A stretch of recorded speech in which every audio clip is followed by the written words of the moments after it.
আজ আমাদের ব্রেকফাস্টে বানানো হয়েছিল চাউমিন। খুব সহজে ঘরোয়া পদ্ধতিতে কিভাবে তোমরা খুব কম সময়ে চাউমিন বানিয়ে নিতে পারো তারই একটি ছোট্ট রেসিপি দিলাম। প্রথমে সবজিগুলোকে কেটে নিয়েছিলাম, চাউটা একটু গরম জলে ভাপিয়ে রেখেছিলাম। সবজিগুলোকে অল্প করে ভাপিয়ে নিয়েছিলাম। এরপর একটু 3-4টে ডিম ফাটিয়ে সেটাকে একটু ঝুড়ো ঝুড়ো করে ভাজা করে একটা সাইডে রেখে দিয়েছিলাম। সেগুলো ভাজা হয়ে গেলে সবজিটাকেও আমরা এক এক করে ভেজে নেব। আর একটু নুন দিয়ে ভাজবে ঢাকা দিয়ে দিয়ে, তাতে খুব তাড়াতাড়ি জিনিসটা নরম হয়ে যাবে আর একটু হালকা কাঁচা কাঁচা ব্যাপারও থাকবে, যেটা খুবই ভালো লাগে খেতে।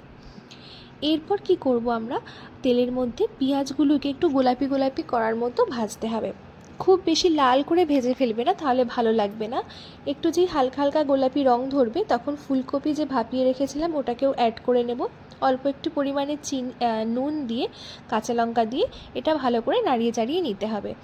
যেই হয়ে যাবে তখন বাকি ভেজে রাখা ক্যাপসিকাম গাজরের টুকরো দিয়ে তার উপরে চাউমিনগুলো দিয়ে আমরা ভালো করে নাড়িয়ে চাড়িয়ে নেব খুব সাবধানের সাথে।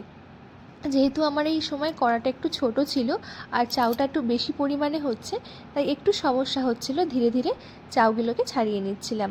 তার সাথে ডিম যে ভাজা করে রেখেছিলাম পাশে, সেগুলো অ্যাড করে দেওয়া হয়েছে। এই সময়টা কিন্তু একটু ধৈর্যের কাজ, ধীরে ধীরে করবে, তাহলে চাউগুলো একে অপরের সাথে জড়িয়ে যাবে না। আর একটা জিনিস বলবো, সানডে বা ছুটির দিনে তোমরা যদি এরকম সুন্দর করে নিজের প্রিয় মানুষকে খাওয়াতে পারো, তাহলে নিজেরও খেতে খুব ভালো লাগবে, তারও খুব ভালো লাগবে। কেমন লাগলো ভিডিওটা জানিও অবশ্যই।